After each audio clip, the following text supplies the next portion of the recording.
আসসালামু আলাইকুম। সবাই কেমন আছেন? আশা করি সবাই ভালো আছেন। আমরা হচ্ছে রাশিয়ান প্রবাসী, কিরগিজস্তান, বিশকেক। আমরা সবসময় ভালাই খাই।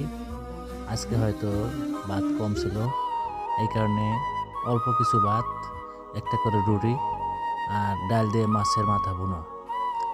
তাও অনেক সুন্দর খাবার খাইতেছি আপনাদের দোয়ায়। ইনশাল্লাহ আমাদের জন্য সবাই দোয়া করবেন। এখানে আমরা যে পরিবার আছি, সব পরিবারই আমরা এখানে কাজ করি একসাথে। সবার মধ্যে অনেক মিল মহব্বত আছে। আশা করি মিল মহব্বত সবসময় থাকবে। আপনারা আমাদের জন্য, সবার জন্য দোয়া করবেন ইনশাআল্লাহ। আপনাদের দোয়ায় আমরা ভালো থাকব। আসলে কি, প্রবাসে থাকতে হলে এতটুকু কষ্ট করা লাগে। অবশ্যই এতটুকু কষ্ট স্বীকার করে আমরা আছি। আমাদের জন্য দোয়া করবেন যেন এরকমভাবে থাকতে পারি। আর আমি কখনো ভয়েসে আসি নাই, আজকে প্রথম আসলাম ভয়েসে। ভয়েসটা যদি কোনো সিস্টেমে কোনো ভুল হয়ে থাকে, আসলে ক্ষমার দৃষ্টিতে দেখবেন। আশা করি পরবর্তীতে ভালো ভয়েস দেওয়ার চেষ্টা করব।